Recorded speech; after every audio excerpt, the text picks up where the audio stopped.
Well, welcome to the 700 Club. Donald Trump has won the White House with an historic comeback. The former President Trump topped 270 electoral votes and flipped nearly all the swing states to become the 47th president of the United States. Well, big wins in Georgia and North Carolina gave early indications that the Trump campaign was headed to victory. Jennifer Bashan reports. In a show of electoral might, Donald Trump has become the first president to win a non-consecutive race for the White House since Grover Cleveland did it more than 130 years ago.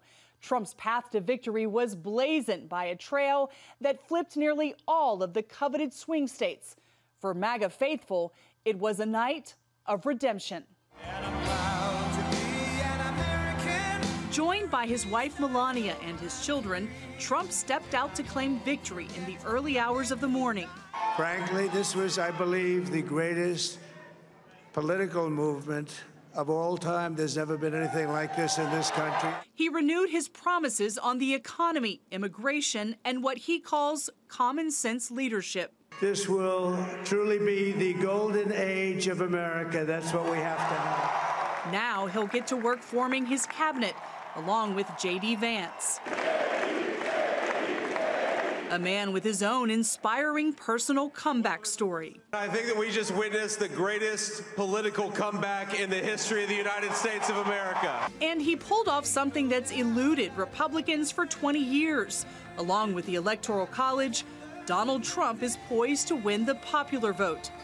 Kamala Harris is expected to speak later today. Despite making abortion the cornerstone of her campaign, women voters didn't turn out for her in the droves some expected. Trump won white women by 52%. He also won Latino men and white men.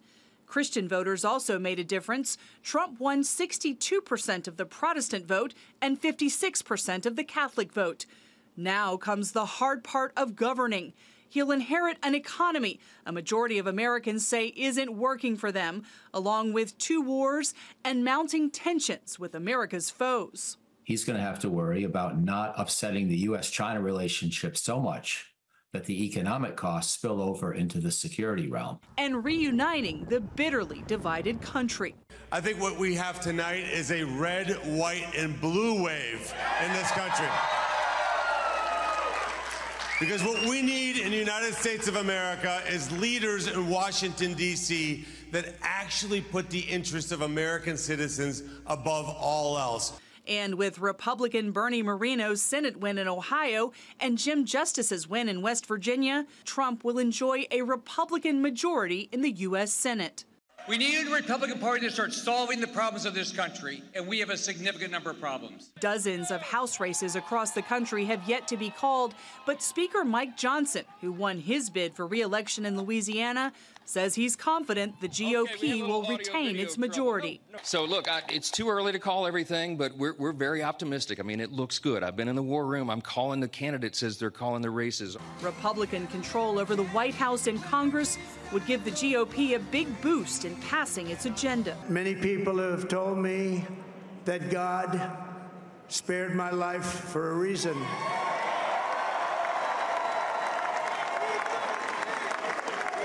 And that reason was to save our country and to restore America to greatness. And now we are going to fulfill that mission together. Still, many Christian leaders say followers of Jesus have an important responsibility as the nation works to move forward. And so we're trying to show people a way to say, hey, regardless if you're a Democrat or a Republican, especially as a Christian, you have to be civil, you have to be constructive, and you have to be looking to help your neighbor. And that should be the focus.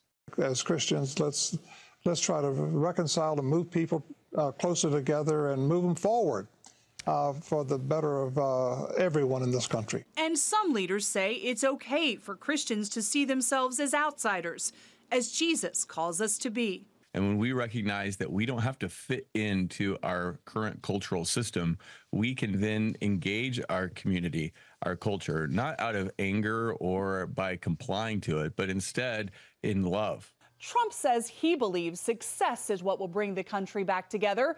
When he starts implementing his agenda and the country has some wins, he believes the nation will begin to heal. Jennifer Wishon, CBN News, Washington. I think the nation will only heal when we humble ourselves before God. We have a lot of pride in America, and that pride is justified, whether it's in our form of government or in the economic success we've had or the technological success. We love to think of ourselves as exceptional, and in that, are we losing sight of who is the main source of all of these blessings that we've enjoyed now since our founding? The founders understood what the Bible had to say about kings, about what proper forms of government did God want. And in the history of the nation of Israel, God did not want them to have a king. He allowed them to have a king, but he didn't want it. He had a better form of government. And here it is in Daniel chapter 7, verse 27.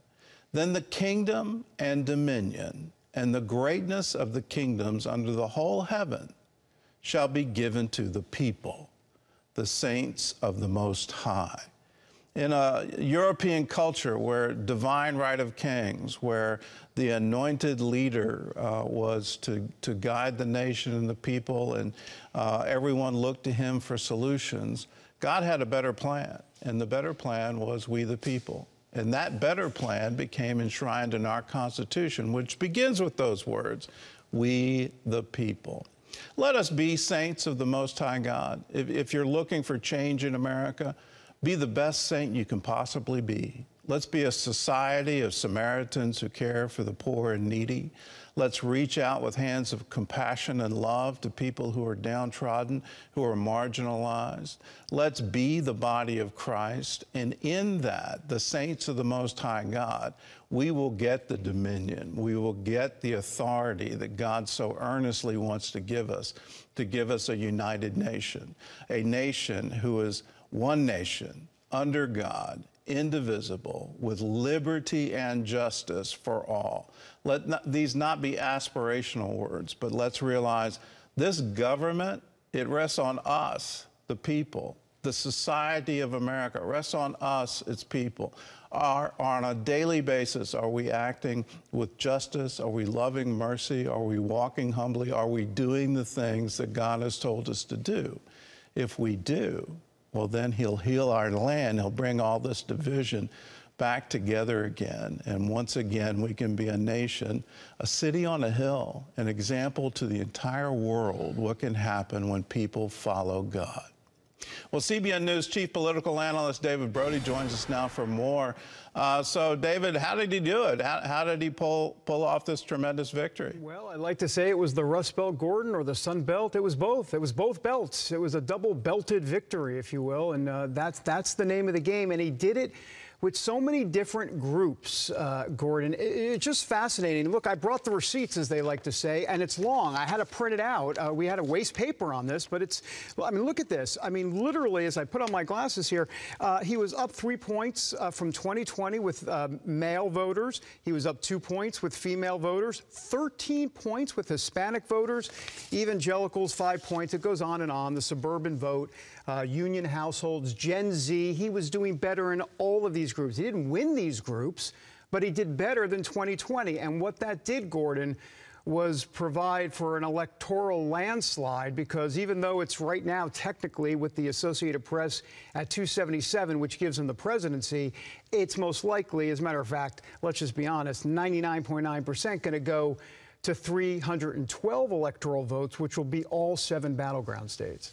Well, I think it's important to point out he also won the popular vote, which I didn't think he'd be able to do. I thought Harris would win the popular vote. He'd win the electoral vote, just because that's how I saw it breaking. But he's astounding everyone by winning the popular vote. Yeah, 5 million right now. That's the difference. He's got about a 5 million person voter advantage over Kamala Harris. It might give or take 500,000 or so, but it's going to be pretty substantial. You know, we always hear, Gordon, about a mandate. You know, the president always likes to say, president-elect likes to say, we now have a mandate from the people. Well, not really quite often. But in this case, hard to argue that he doesn't have a mandate. Look, 312 electoral votes, sweeping all battleground states, winning the popular vote by 5 million. It makes you wonder, not only does he have a mandate, we know that, but what signal that sends in America. And, you know, Gordon, I have to tell you, when he had those words in Butler, PA, after the assassination attempt, actually during the assassination attempt, when he said, fight, fight, fight. I think that was the key, because ultimately it played into what a bit of the American spirit is, which is to fight, fight, fight. Just ask the Brits. I mean, I think it was not a round peg in a square hole. It was a square peg in a square hole. It fit perfectly, and I think that was a big part of this. Look, the bottom line here is that in 2016, Donald Trump won as a kind of a white working class party guy. That didn't happen in 2024. It's now not a white working class party guy. It's a multicolored working class party guy. Black vote up, Hispanic vote up, Asian Americans, really throughout all of it. Well, how big was the evangelical vote in the election? 81% white evangelical turnout. To give you an idea, Gordon, in 2016, he had 80% white evangelical turnout. That's how the polls signify it or determine it in terms of how they classify it, I should say. It was 80% in 2016. It took a dip in 2020 to 76%, and then last night, 81%. So once again, impressive. And the Catholic vote, even more impressive, a 13-point swing, 13 points better. Donald Trump lost the Catholic vote to Joe Biden in 2020. He was up 13 points last night with Catholics across the country. So I guess, let me do the math, 13 and 5. That's an 18-point swing, actually. Just fascinating.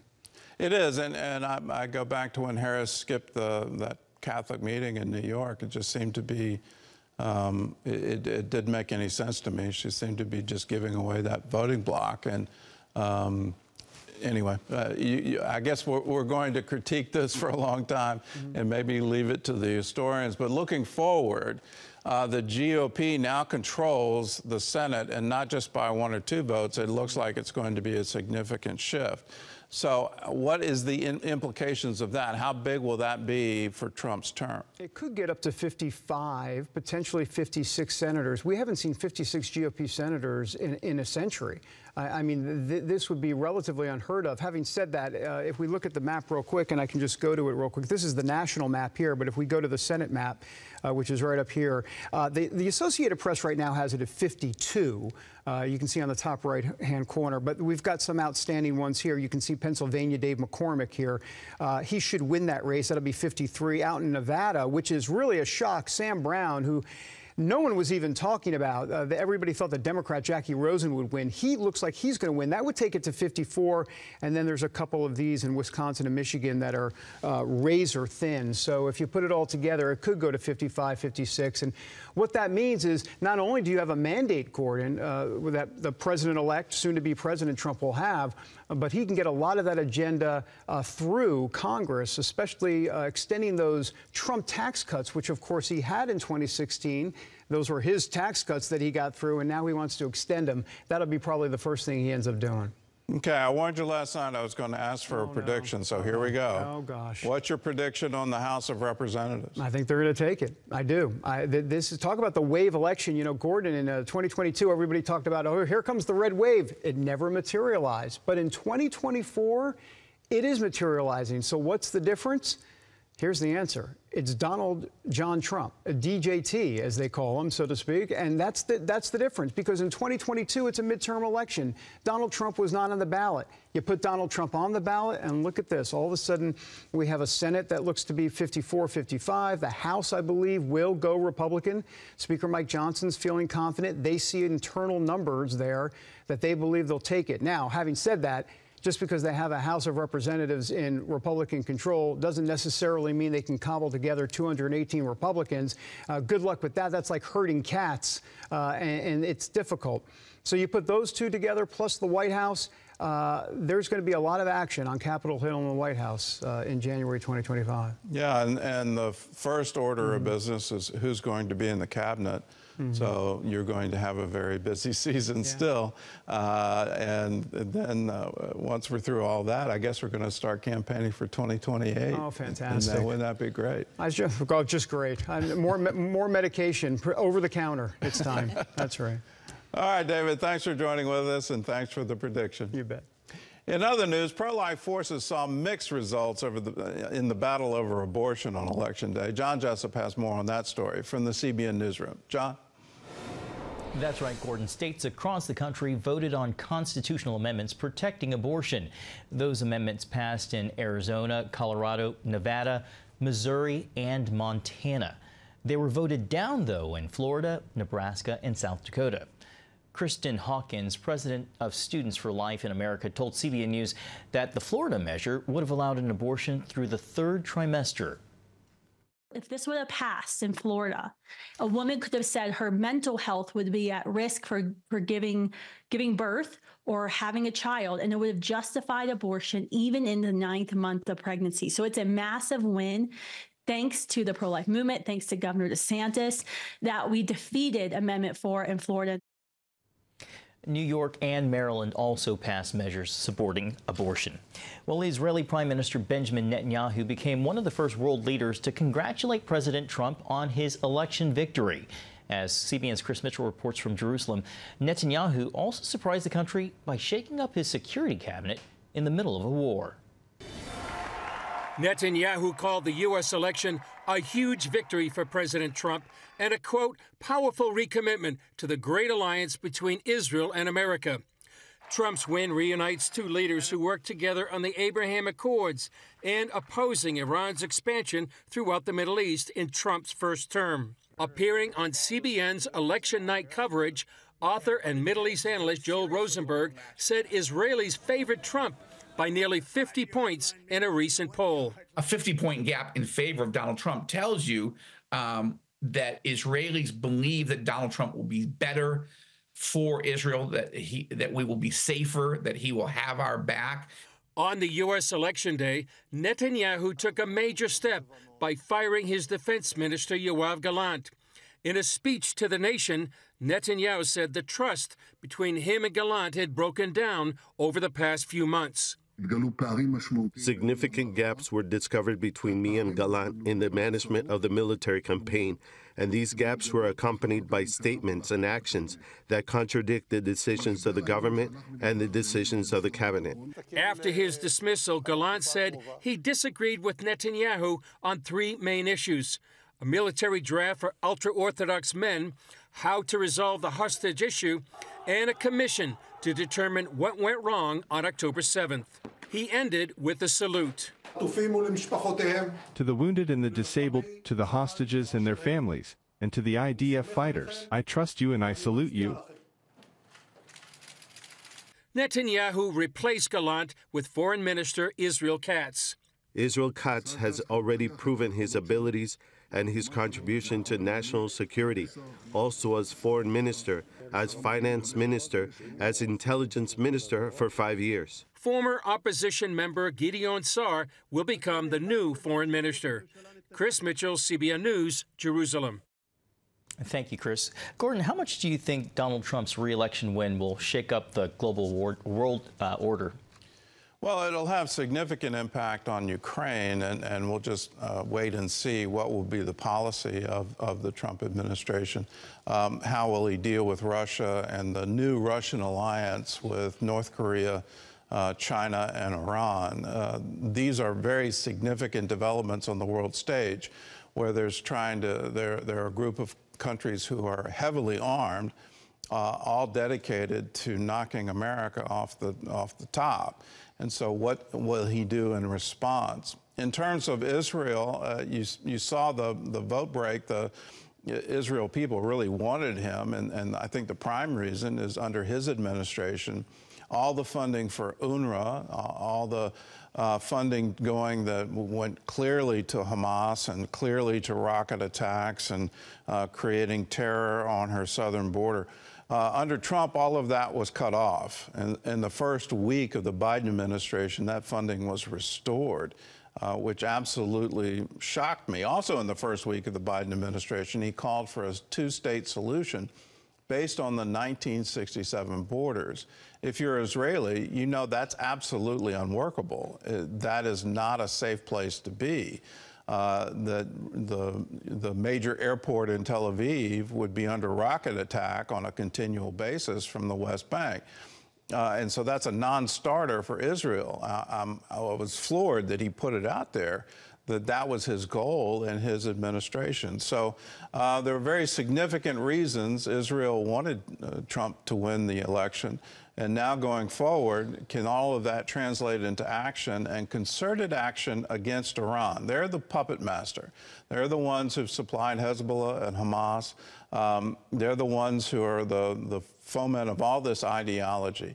And they have now vowed to attack the USA and Israel. And when will that happen? Will it happen in the next 24 hours, in the next 2 weeks, the next 2 months, the next 3 months?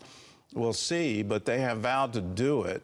And that will be a significant challenge for us and for Israel. And we need to stand strong with Israel in the middle of this battle. So we are in very interesting times, lots of challenges around the world. My prayer and my hope is after this tumultuous election, we can come together as a people and realize there's a whole lot more at stake here than just our presidential election and who's in control of the Senate and the House and all of those things. We have to come together as a people because the world stage is absolutely against us. Russia, China, North Korea, Iran, they want to take us out, and we need to be standing united against that threat.